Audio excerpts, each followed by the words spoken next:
Apabila kita mendengarkan berbagai kisah yang dialami orang lain, tentunya kita bisa mengambil pelajaran yang sangat berharga agar kita semakin bijak menghadapi kehidupan ini. Itulah hikmah yang tersembunyi di balik peristiwa, berpikir positif, dan berprasangka baik. Akan meringankan langkah kita menapaki jalan kehidupan ini.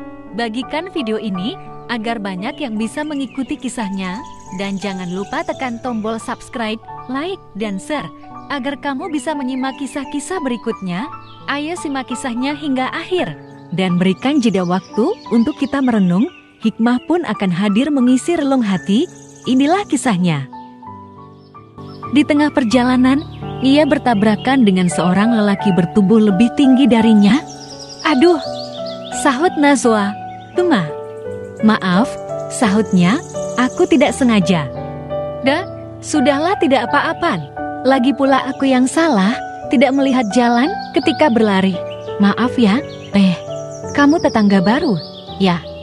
"Siapa nama kamu?" "Dah, nama aku Iqbal." "Salam kenal ya. Nama kamu?" "Nah, aku Najwa." Sepanjang perjalanan, Najwa terus bertanya-tanya pada Iqbal. Memang, sifat Najwa beda sekali dengan Iqbal. Najwa yang ceria dan Iqbal yang pemurung. Kini keduanya menjalin persahabatan. Tahun demi tahun berlalu. Najwa, si gadis belia kini, telah berusia 17 tahun. Begitu juga dengan Iqbal. Kini mereka bersekolah di sekolah yang sama, yaitu SMA 5 Jakarta. "Najwa, kamu udah makan belum?" tanya Iqbal. "Aku belum, makan yuk di kantin," balas Najwa. Mereka akhirnya pergi ke kantin. Saat di kantin, Iqbal mengungkapkan perasaannya pada Najwa. Najwa yang memiliki perasaan yang sama dengan Iqbal memutuskan untuk berteman saja. "Kenapa harus teman?" tanya Iqbal. "Iqbal, meskipun aku belum pernah pacaran, tapi aku tahu nanti pas sudah putus, pasti musuhan. Aku gak mau kita musuhan, jadi aku putuskan kita akan menjadi teman saja. Cobalah untuk mengerti," balas Najwa. Najwa lantas meninggalkan Iqbal seorang diri di kantin. Hari demi hari berlalu, Najwa terkejut ketika Iqbal untuk pertama kalinya membolos sekolah. "Mengapa Iqbal membolos?" Sepulang sekolah, Najwa tidak menemui Iqbal dimanapun.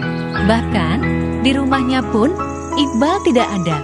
Sudah 3 hari Iqbal membolos. Ibunya Iqbal dipanggil ke sekolah untuk menanyakan Iqbal. Najwa mengintip dari balik jendela. "Pak, Iqbal selalu pulang sekolah tepat waktu. Hari ini pun, ia pamit untuk pergi ke sekolah." "Mengapa Iqbal begini?" sahut Ibu Eti. Najwa yang merasa heran, pergi ke kelas temannya Iqbal untuk menanyai Iqbal, tetapi tidak ada yang tahu di mana Iqbal berada. Lalu sepulang sekolah, Najwa bersikeras mencari Iqbal. Najwa berhasil menemukan Iqbal, tetapi saat itu, Iqbal dalam keadaan mabuk berat karena alkohol dan jari jemarinya sedang memegang air bintang kok. "Iqbal, apa yang kau lakukan?" "Kau membolos hanya demi ini. Pikirkan orang tuamu. Mengapa kau begini?"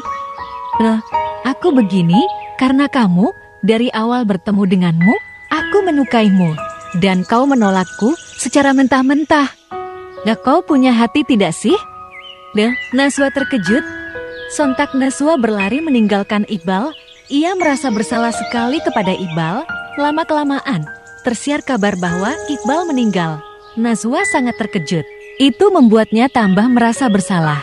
Lalu Najwa mengurung diri di kamarnya, menutup semua jendela dan tirai yang ada di kamarnya, dan mematikan lampu kamarnya. Tahun demi tahun berlalu. Kini Najwa remaja telah menjadi dewasa, berusia 20 tahun. Ia mulai berani keluar kamar dan menemui ibunya. "Najwa, akhirnya kamu keluar kamar. Semenjak kematian Iqbal, kamu selalu mengurung diri kamu di kamar." Najwa hanya terdiam. Ia sudah bersiap di hari pertamanya menjadi mahasiswa. Ia bertemu dengan senior di universitas itu. Sepertinya ia menyukai Najwa. Selang beberapa hari, senior itu berani berbicara kepada Najwa. "Hai junior, siapa namamu?" "Namaku Sidan." "Pakku Najwa." Setelah sekian lama, Najwa cukup dekat dengan Sidan nih. "Sangat dekat. Kenapa kamu jarang bicara?" Bertanya Sidan. Aku dulu memang suka bicara, tetapi tragedi itu mengubah segalanya. Sahut Najwa. Najwa sebenarnya sudah tahu bahwa Zidane menyukainya, tetapi cinta Najwa hanya untuk Iqbal. Zidane pun sudah mengetahui bahwa Najwa hanya mencintai Iqbal, tetapi Zidane hanya diam. Najwa, mau sampai kapan kau terjebak nostalgia dan rasa bersalah seperti ini? Gumam Zidane dalam hatinya, hingga suatu hari tersiar kabar bahwa Najwa menderita leukemia stadium akhir. Zidane kaget sekali. Ia lantas menuju rumah sakit untuk menemui Najwa. Ia bertemu dan berbicara dengan ayah Najwa. Ayah Najwa menceritakan segalanya kepada Zidane. Nak, kau pria yang baik. Temui Najwa. Zidane pun segera memasuki ruangan tersebut. Terlihat dengan jelas Najwa yang sedang terbaring melawan penyakitnya. Di dalam ruangan yang hening, Zidane berbisik kepada Najwa. Kau sayang kan pada Iqbal? Kau tahu, Iqbal pasti sedih kalau lihat kamu kayak gini. Sadar, jika bukan demi aku, setidaknya demi Iqbal. Bisik Zidane. Aku sadar, aku hanya seniormu, tetapi aku menyukaimu.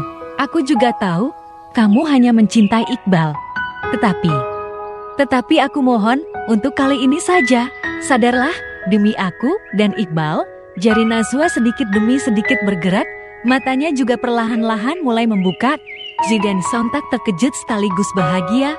Najwa, sahutnya pelan.